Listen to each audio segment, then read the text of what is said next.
3-year-old walking through a city with the childlike wonder of joyful naivete. They're looking around their world, trying to make sense of everything around them. And they're looking around, observing all of the patterns in the world, trying to put together the data that they see around them. Essentially, they are naive sociologists. They're collecting data, they're making sense of their world, and they're forming conclusions. And so, as naive sociologists, as they're going around and observing these data, they're asking this question, the question that all scientists ask: why? Why is the world the way it is? Why, when I look around, are most of the people in my city who are unhoused people with darker skin? Why is it the case that when I look around and someone is struggling to get up on a curb in a wheelchair, no one's helping them? Why is it the case that when I'm at the grocery store and someone is speaking with an accent, a cashier, for instance, that people are kind of rude to them and they're really friendly to those who are not speaking with an accent? Why? And so they're going through their lives trying to make sense of this. They're just a little scientist, and they're taking it day by day. And most of the time, they're left to answer these questions by themselves. And so this is either because they don't explicitly ask, or maybe no one explicitly answers.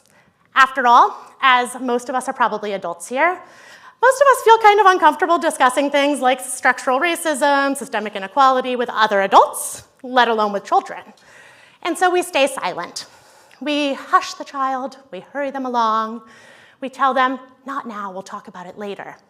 And these messages, these are implying to the child that whatever they're asking is not appropriate. Whatever they're asking is something that they shouldn't be talking about. And so they're left on their own. They're left to form their own conclusions, to figure out what is happening in this complex world. And so what they end up doing is falling prey to one of society's dangerous cognitive biases. And this is what's known as descriptive to prescriptive reasoning. This has been studied extensively by people like Stephen Roberts at Stanford University. And the idea here is that children assume that what is in the world is what ought to be. So here, if they think about what is happening around them, this is the descriptive aspect of this, they assume that must be the way that things are supposed to be. Otherwise, why wouldn't we have fixed it? And so if they look around and they observe inequality, they look around and they observe people not helping others, they assume that person must deserve that. That must just be the way this world should work. So how do we stop this? How do we prevent children from forming these assumptions that can lead to dangerous conclusions?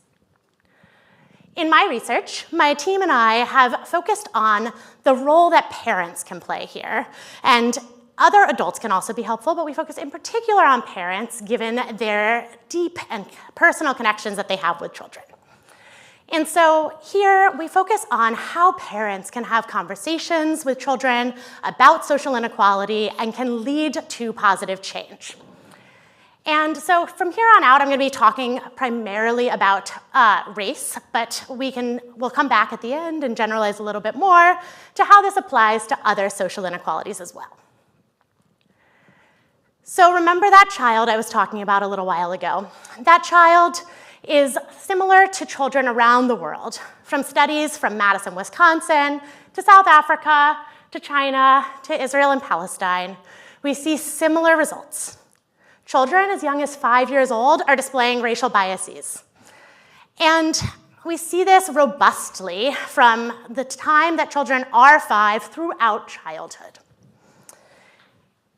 And so this has been the case for a long time. We've known this for quite a number of years, but the attention to this really erupted in around 2020 following the murder of George Floyd. At this time, people like Ibram Kendi published board books for babies like Anti-Racist Baby. PBS Kids was hosting emergency webinars on how to talk to children about race and racism. And new resources were coming out every day on how to talk to children about race. So did this lead to a lot of change in how parents were talking to children about race and racism? That was one of our questions at this moment in time, because everyone was telling them they should do this. So did they? Well, what we saw is that amongst Black parents, after the murder of George Floyd, we saw increases in conversations about race. But white parents remained largely unchanged. And some white parents even engaged in more vague and unhelpful platitudes that really didn't help children understand race or injustice at all. So many people questioned these data, and they said, well, that must just be some subset of parents. That's not the norm. But what we see is that it didn't matter whether parents were liberal or conservative, whether they lived in urban or rural locations, whether they were highly educated or not. We saw the same pattern of results amongst both white and Black parents. And so here, what we found really mattered, especially for white parents, was that white parents did hear these calls. They did understand that young children expressed racial biases. They just didn't think that applied to their child. So I asked parents, and in particular, I focused on white parents here, given that white parents weren't changing their attitudes and their discussions here. So I asked parents, do you think that your child would express racial biases? And do you think the average child of the same age would express racial biases? They said yes to the second question, but not to the first question. They thought the average child would, but not their child. Were they right? Many of these white parents reported that they themselves were allies, they were donating to racial justice causes, they were social activists. So maybe they were instilling these positive messages, these messages of inclusivity. So I followed up on this, and I brought parents and children into my lab. And I showed them this task that is a common task used in my field to assess children's racial biases. And in this task, we present children with 22 pairs of photographs. And in each pair, one of the children is white and one of the children is Black. And children are asked the simple question each time of, who would you like to be friends with? They just get to pick. And so we asked parents, if your child completed this task, how many times would they choose to be friends with the white child? And then while parents were doing that, we asked children to complete this task so we could compare their responses. So here, let's look at the parents' responses first. So what we found amongst the parents was that the most common response was that they thought their children would choose an equal number of white and Black children, with a slight trend here towards picking more white children than Black children. And then we compared this to white children. What did we see? Here we see that the most common response amongst white 5 to 7-year-olds was to choose white children 100% of the time. 100%. So here I was staring at this harsh truth that these parents who thought that they were doing everything right, they were dramatically underestimating their children's racial biases and were vastly unaware of how their children were coming to understand the world. And so I wanted to do something about this. What could we do to change children? So my team and I set to work trying to develop a program that could actually reach white parents. Could we do something to motivate them to do more than just tell their children that everyone was equal, everyone should be treated fairly? And so we developed this program called Embark. This stands for Empowering Behaviors to Address Race with Kids. And so Embark was designed with a number of different components. It started with an online training for parents. And so during this online training, we did more than just tell parents that children develop racial biases. We explained the cognitive biases that children are prone to in their worlds. We explained how they're developing biases, what is leading to the formation of these biases, and we explained what doesn't work for addressing race with their children. And in doing so, we then went a step further to provide them with strategies for what can you do. So we've told you all these things you can't do or that don't do anything. What are the positive steps? We gave them strategies and tools that they could implement over time. After this training, we wanted to help them jumpstart these conversations. And so the next step here is that we engaged parents and children in guided book reading. And this took place over the course of the next month at home. Anyone who is a parent or who knows a parent knows that the last thing that parents want is another thing to do in their day, but they're already often reading books with their children. And so we capitalized on these moments as potential moments for change. And so we sent parents home with 5 carefully chosen books that were all related to the topics that we were trying to have them discuss with their children. Some of them just portrayed things like interracial friendships so that their own children could imagine what it was like to engage in an interracial friendship. Some of them talked about things like structural racism and police violence in age-appropriate ways. And so these varied, but they all had parents engage in these types of conversations. And importantly, we didn't just send parents out there and say, good luck.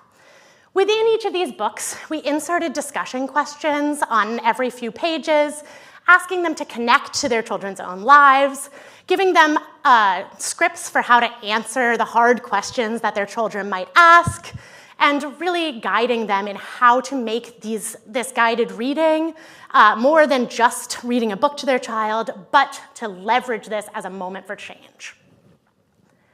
At the end of every book, we then also inserted conversation topics, activities, next steps that they could engage in order to go to the next step. So what did we find?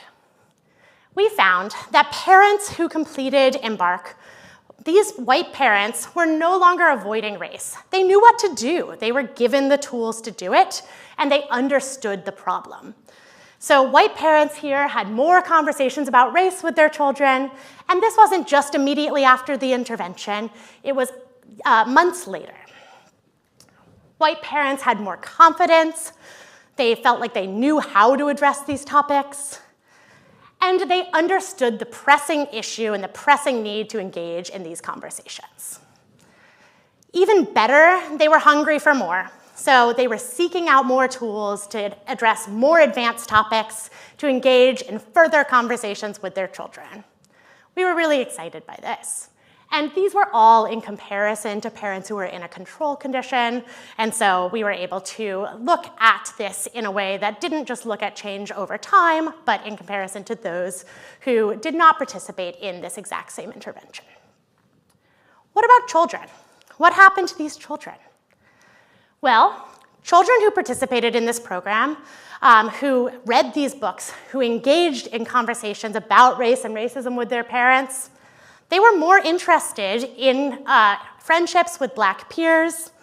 And here, if you think back to children choosing 100% white peers earlier on, that was gone. We saw a much more normal distribution and much more variability with less bias towards choosing white children. We also saw that these white children, when they observed discrimination in their environments, especially when they observed social exclusion, they were standing up to it and they were doing something about it. So they were now transformed from people who just cared a little bit about fairness to active advocates here. And so we started here with this 3-year-old walking around a city. And if we think about this 3-year-old looking around, asking questions about the world, they were curious. And the problem was never their curiosity. The problem was our response to it. We silenced them, and that left them to form their own conclusions with predictably bad results. And so as adults, many of us at least, I can't actually see many people in front of me, but I assume many of us are adults, here we have this challenge. We can address race with children. We can address race head on. And in doing so, we can avoid silencing the children around us. We can teach them what is actually going on in their world. We can teach them that inequality is not inevitable, that being disadvantaged is not deserved, and that together, we can work together to form a better world. And so we can also take this beyond the context of race, and that gives me hope. We can think about how we can do this when thinking about gender identity, immigration status, disability, anything in which inequality is involved, you name it. These same principles apply. And so I'm going to leave you all here with this challenge.